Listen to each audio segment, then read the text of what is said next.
Човек трябва да е смирен винаги, защото там, където е стигнал, може много по-бързо да се върне, отколкото пътя, който е извървял, за да стигне. Много хора си мислят, че HR-ите, т.е.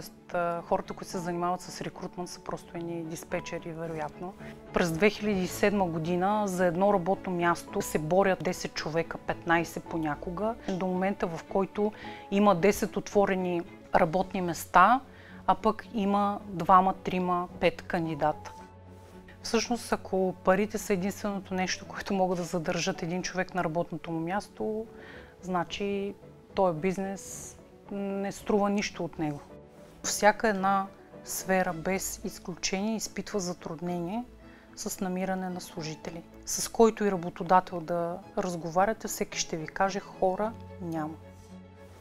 От това да влезеш на интервю за работа и жената до теб преди това да е минала през пазара и да си е купила шаран, който все още е жив, и да потупва на масата, докато провеждаш интервю, до това кандидат с изключително рядък чуж език, който е глух, да успееш да му намериш работа в кол-център. Всъщност това е астрея. А лично за тебе, кое е най-трудното решение, което си взела в бизнеса? Нещото, което най-силно може би е формирало моята нагласа за това, защо искам да правя това, което правя и защо искам да продължа да се боря да го правя, е момента, в който след почти края на 5-та година от създаването на Астрея, достигнах, така да се каже, своя кредитен лимит по отношение на всички пари, които аз мога да събера от банки, кредитни карти, за да си помогна с плащане на заплати и осигуровки на служителите. Беше един петък преди всъщност великденските празници. И аз получих така един много силен инсайт, вдъхновение, че всъщност тези 5 години, през които съм минала, въпреки своя неуспех, така да се каже, защото компанията работи, съществува, има клиенти, обаче не е достатъчно, за да може икономически ефективно да се получават нещата, и аз затъвах нон-стоп. И в момента, в който ударих дъното на кредитната карта, поредна, и въобще на лимита, който можех да си позволя, преди тези великденски празници просто събрах хората, изтеглих последните пари от тая кредитна карта, събрах хората и им казах: вижте какво, аз знам колко много труд полагате, какви усилия, колко много обичате това, което правите и колко много горите за него. И искам да ви кажа, че въпреки това, че вие от няколко месеца не сте получавали бонуси, защото чисто и просто икономически нещата стоят по този начин, този Великден ще бъде различен за вас, но различен и за мен. И този Великден ще бъде наистина нашето чудо. И знам, че от тук нататък вашата сила и любов към това, което правите, ще променят нещата.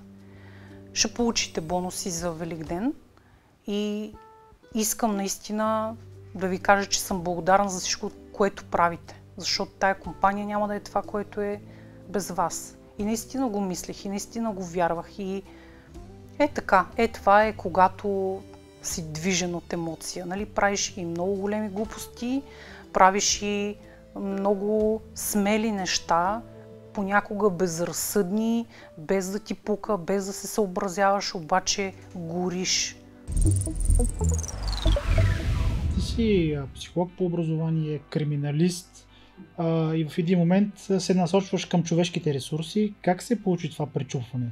Всъщност поех по този път, защото това ми беше вътрешното усещане, че трябва да се занимавам с нещо, което ми дава възможност да помагам на хората и да ги насочвам в това да бъдат по-добри, по-успешни и по-щастливи най-вече.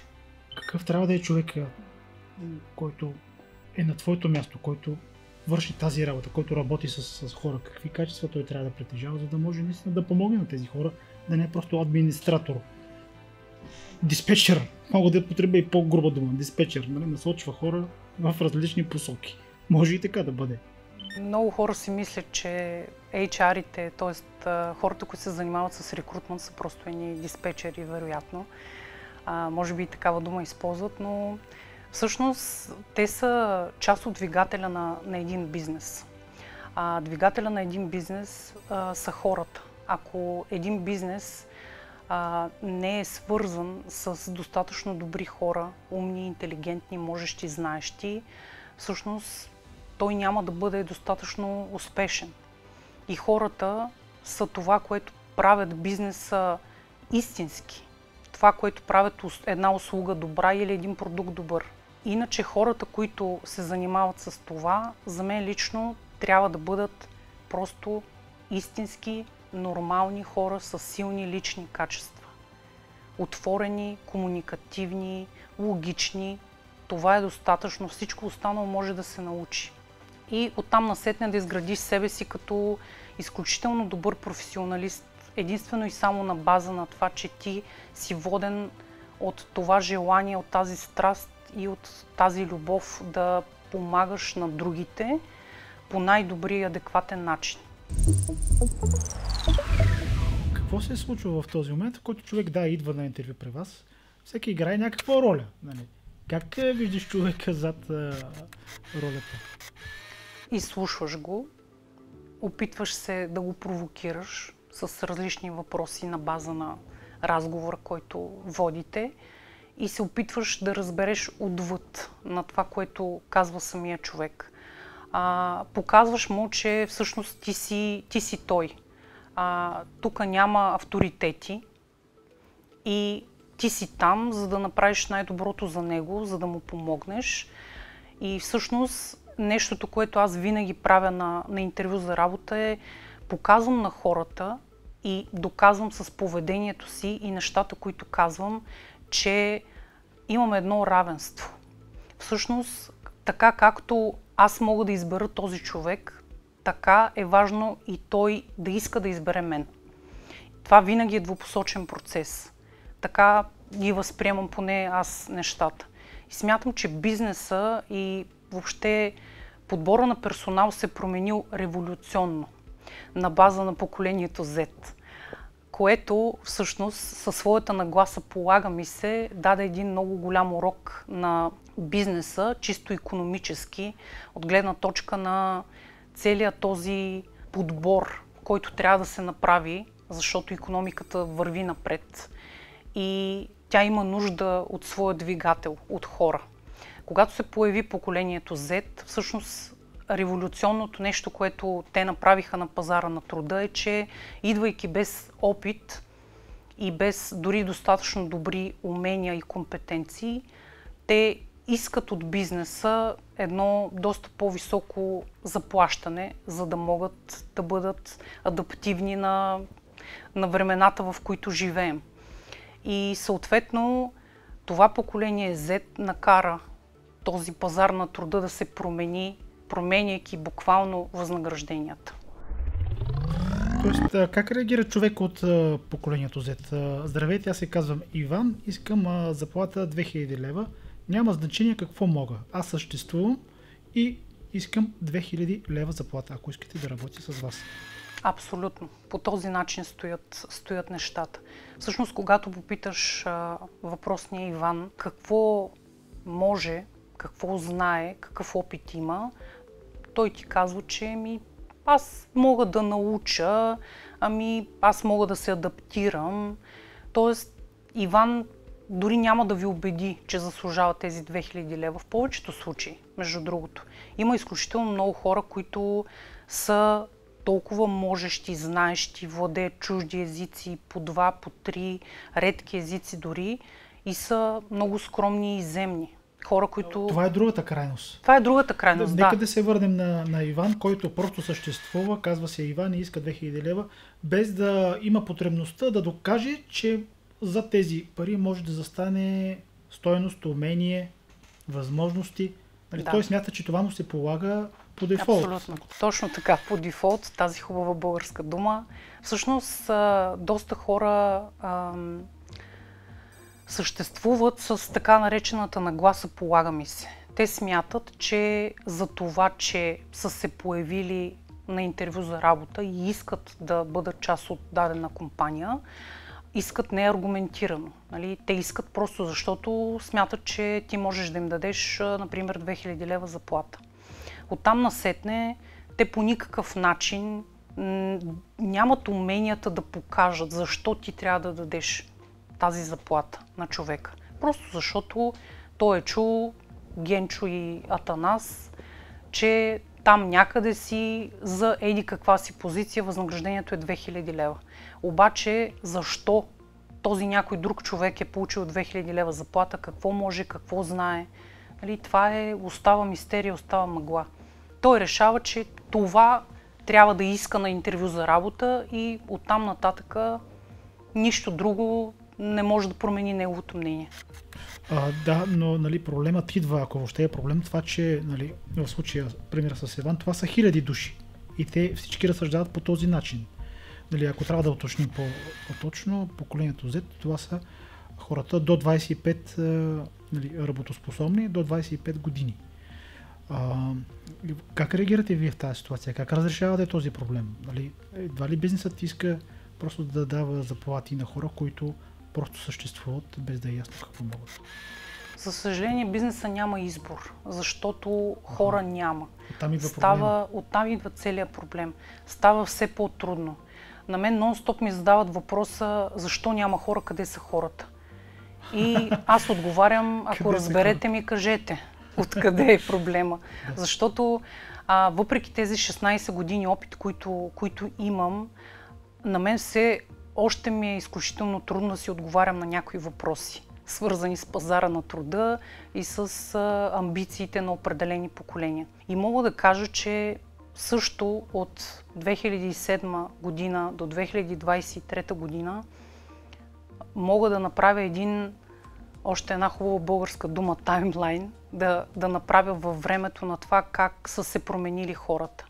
От това през 2007 година за едно работно място да се борят, да кажем, 10 човека, 15 понякога, до момента, в който има 10 отворени работни места, а пък има 2, 3, 5 кандидата. И става все по-трудно и по-трудно. Но бизнеса не спи. Бизнеса работи, създавайки хора. Има все повече академии, които да обучават хората допълнително. Има курсове по всякакви неща, които може да се сетите на лично и на личностно и на професионално ниво. Освен всичко това... Липсват хора с компетенции или липсват хора? Генерално липсват хора. Оттам насетне липсват хора с компетенции. Тъй като бизнеса много се промени в годините, т.е. България, влизайки в Европейския съюз, стана изключително атрактивна дестинация за инвестиции. Последните 2 години, 3, разбира се, това не е така, но преди това имаше един много голям период на възход, чисто икономически, чисто инвестиционно в нашата страна. Дойдоха много международни компании, които, да, разбира се, използват България като дестинация, защото е много повече... Евтин труд. Да кажем, ефективно финансово. Да. Да, имаме евтин труд и да, имаме по-ниски данъци, което пък прави нашата страна доста апетитна за всички инвеститори. Но нека да не гледаме и негативно на нещата. Все пак тези компании създават работни места. Те дават международен опит на всеки един човек, който е станал част от тази компания. Дават им доста добри възнаграждения. Всъщност, пазара на труда в последните години, той се формира и се определя от това, кой играч се появява на пазара на труда. Влиза нова компания, например, търси хора с немски език. Във всички останали компании възнаграждението е 2500 лева нето. Появява се нови играч, трябват му спешно 100 човека и казва: елате сега, аз ще ви дам 3000 лева стартова заплата. И какво става? Миграция на народите. Нали? Хората, които се чувстват, как да кажа, задължени да пробват с по-високата заплата, ако може да се нарече по този начин, разбира се, отиват за по-доброто. Нали? Това е в природата и менталитета на всеки един човек. След това обаче, тази компания е сформирала един стандарт нов в живота на този човек. И когато той напусне оттам, има такъв момент, нали, хората вече не могат да обещаят вечност на своя работодател. Нали, това не е брак, в който стъпваш с идеята за вечност. Това е работа и хората стъпват с идеята за благополучие и всъщност да градят кариера и нещо повече за себе си и да правят по-добро за семействата си, което е супер нормално. И този човек, отивайки след това, вливайки се отново в пазара на труда, той е вече с едни по-различни нагласи. Аз имам опит, защото работих в компания Хикс и получавах 3000 лева чисто месечно възнаграждение. Сега искам 3200, 3500 и така нататък.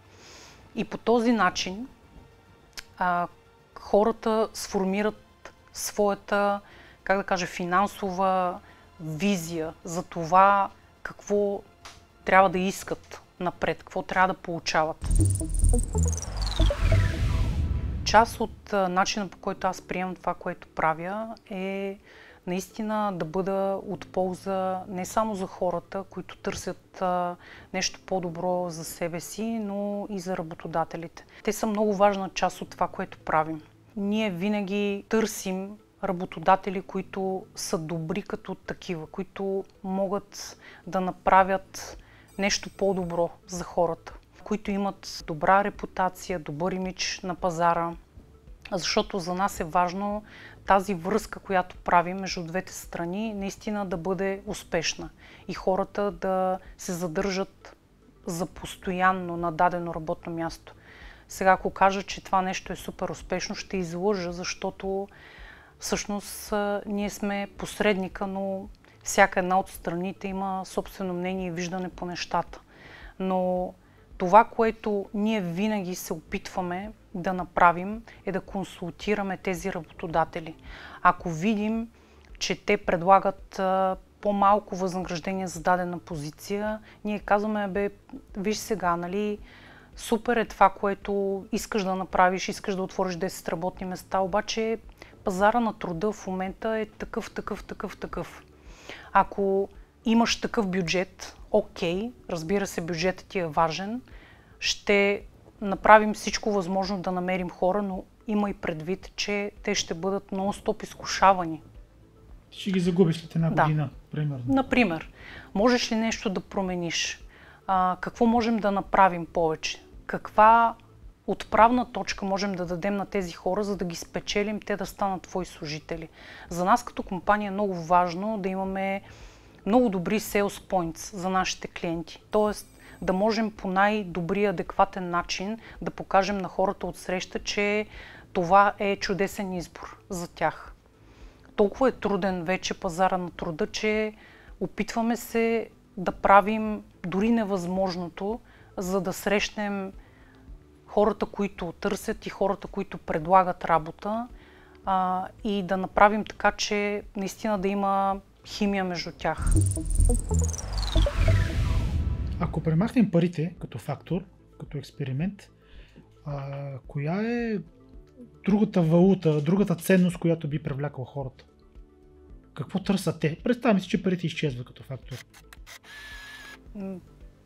В днешно време, може би, това е първото нещо, което търсят хората. Да кажем така, по-голяма част от хората, не всички. Второто нещо, което търсят хората, е спокойствие. Това е точно думата, която мога да използвам. Искат да са спокойни, защото покрай COVID и целият този период, в който хората имаха възможност да се обърнат към себе си и да погледнат вътре в себе си, осъзнаха, че начина ни на живот, забързаното ежедневие и динамиката, в която живеем, тотално ни смазва и ни обезличава. Моят съпруг е сърбин и мога да кажа, че ние живеем и в София. Всъщност живеем и там, да кажем по този начин. Там хората са както ние сме били преди 20 или 30 години. Там хората са много близки. Те са социални, те си говорят, те си поделят, помагат си. Когато някой иска да ти дойде на гости, няма да ти се обади да те попита може ли. Може да те свари по хавлия, но той е у вас и ти ще го посрещнеш като цар. Това е отношението на сърбина към своите гости. В България, в София, да го кажем по този начин, не конкретно в България, но начинът ни на живот е свързан с един много тлъст график на ежедневна база. Толкова трябва да стана, това трябва да направя, това трябва да направя. Свързано е с деца, с всичките допълнителни занятия, уроци, които ти искаш да им причиниш, например, след училище. И се разбираш за 2 седмици напред, кога ще се виждаш с приятели. Хората вече искат спокойствие, искат да се върнем към себе си, към това общуване, което сме имали преди, без стрес и напрежение.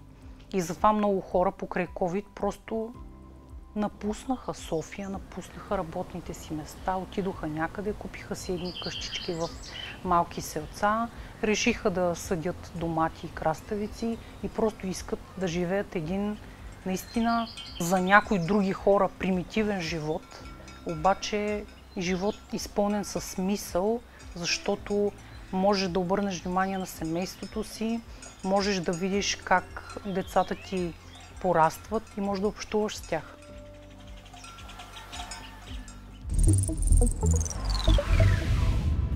От гледна точка на човек, който си търси работа, ако аз съм този човек, защо да избера Астрия Рекрутмент? Много хора не знаят каква е добавената стойност на една компания, която се занимава с подбор на персонал. Всъщност добавената стойност е на първо място, че тя предлага един много голям кръг от възможности за всеки един кандидат. Той няма нужда да търси допълнителни позиции. Когато е част от един такъв процес по подбор на персонал, всъщност той получава предложение от компанията. След това е запознат с ролята, която му се предлага, с позицията. Обяснява му се, разказва му се за компанията. И този човек има право на избор къде би желал да кандидатства, къде би желал да иска да продължи на този етап от подбора. Това е страхотна възможност, още повече след това да получиш и обратна връзка, по-различна, по-близка до теб. Т.е. кандидата започва да усеща човек, с който работи, рекрутъра, посредника, започва да го усеща като приятел. Някой, който се опитва да му помогне. И имало е много случаи в нашата работа, в които не само, че сме създавали, буквално сме създавали в огромни корпорации чисто нови позиции за хората и сме давали възможност тези хора да се реализират по наистина необикновен начин. Както споделих с вас, кандидата, който беше глух, пък му намерихме работа в кол-център. Разбира се, той е работил на чат, не е работил на телефон, защото няма как, но ето една възможност. Ти си завел, първо си повярвал в човека, после си завел този човек при работодателя и си казал, слушай сега, този човек си заслужава, наистина е ценен, виж го, виж какво мислиш за него, дай му шанс. Тогава вече нещата за човека се случват по много по-различен начин, защото имаш съпорт. Както се казва, имаш подкрепа в този път, който ти трябва да извървиш сам. Ти си до този човек в един път, който е ключов в неговия живот. Това е, да кажем, линията на съдбата. той попада при теб, след това ти му помагаш, започва работа някъде, той си променя живота, може да срещне любовта на живота си там. Може да се развие и от служител на по-ниско ниво в компанията, може да стане изпълнителен директор. Понякога това са хора, които всъщност дават последните си 2 лева за билет за метрото, за да дойдат и да търсят шанс при нас, подкрепа. Така че така приемаме ние в Астрея нещата.